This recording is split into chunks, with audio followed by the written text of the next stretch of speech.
I'm very disappointed because Elon knew the inner workings of this bill better than almost anybody sitting here, better than you people. He knew everything about it. He had no problem with it. All of a sudden, he had a problem. What happens when the richest person and the most powerful politician have a knockdown, drag-out fight? The world is finding out, and it's not a pretty picture.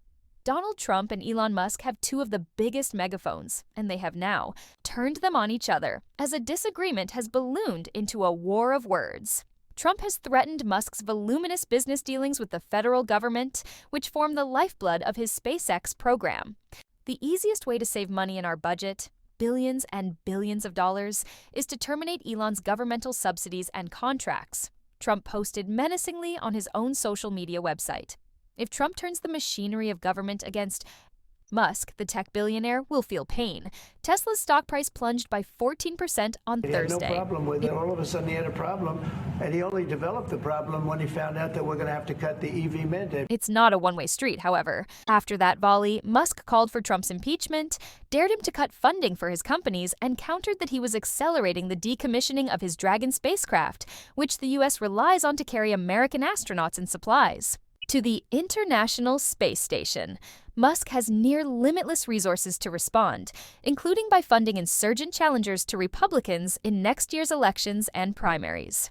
And late on Thursday afternoon, he said he was dropping the really big bomb, suggesting without evidence that Trump appears in unreleased files related to late sex offender Jeffrey Epstein. His press secretary, Caroline Leavitt, offered only a tepid pushback to Musk's allegations and accusations.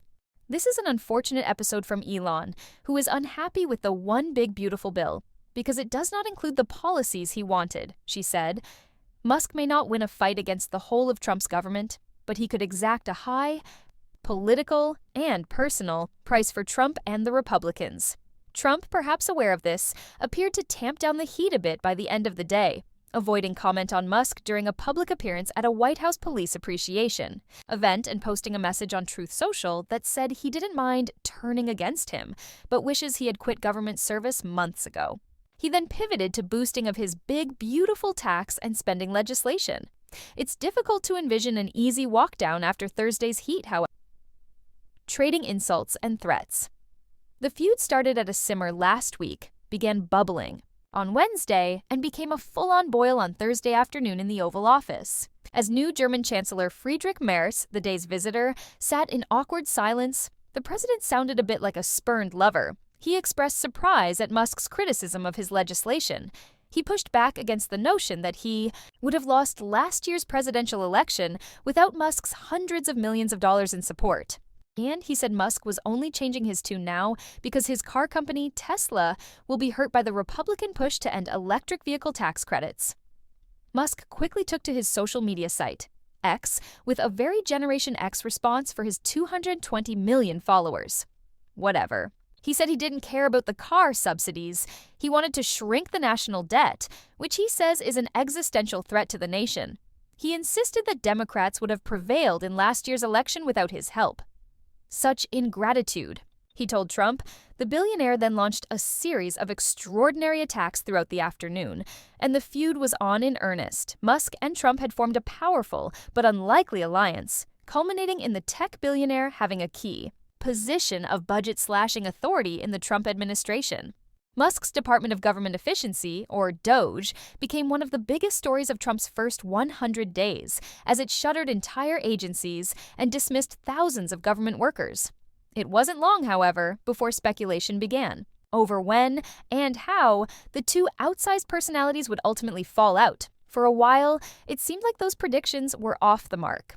Trump stood by Musk even as the latter's popularity dropped, as he feuded with administration officials, and as he became a liability in several key elections earlier this year. Every time it appeared there would be a break, Musk would pop up in the Oval Office, or the Cabinet Room, or on the president's Air Force One flight to Mar-a-Lago. When Musk's 130 days as a special government employee ended last week, the two had a chummy Oval Office send-off with a golden key to the White House and hints that Musk might someday return. It's safe to say that any invitation has been rescinded and the locks have been changed. Elon and I had a great relationship, Trump said on Thursday, a comment notable for its use of the past tense. There had been some thought that Trump's surprise announcement on Wednesday night of a new travel ban, additional sanctions on Harvard, and a conspiracy-laced administration investigation of former President Joe Biden were all efforts to change the subject from Musk's criticism. The White House and its allies in Congress seemed careful not to further antagonize him after his earlier comments. Then Trump spoke out, and so much for that. A zero-sum game. Now the question is where the dispute goes next. Congressional Republicans could find it harder to keep their members behind Trump's bill, with Musk providing rhetorical and perhaps financial air cover for those who break ranks. Trump has already threatened Musk's government contracts, but he could also take aim at Musk's remaining Doge allies in the administration or reopen Biden-era investigations into Musk's business dealings. Everything at this point is on the table. Meanwhile, Democrats are on the sidelines, wondering how to respond. Few seem willing to welcome Musk, a former donor to their party, back into the fold, but there's also the old adage that the enemy of an enemy is a friend. It's a zero-sum game, Liam Kerr, a Democratic strategist, told Politico. Anything that he does that moves more toward Democrats hurts Republicans. At the very least, Democrats seem happy to stand back and let the two men exchange blows. And until they abandon this fight, the din is likely to drown out everything else in American politics. But don't expect this spat to end anytime soon. Trump has 3.5 years left as president, Musk wrote on X, but I will be around for 40+ years. Tesla shares tumble as Trump-Musk feud erupts. Longtime Tesla supporter and Wedbush analyst Dan Ives didn't hold back, calling the situation jaw-dropping and a shock to the market. He says this political clash is rattling investors, especially as Tesla pushes forward with its ambitious self-driving and robotics goals. The company had been banking on a more business-friendly regulatory environment under a Trump administration. But now, that vision is looking shaky.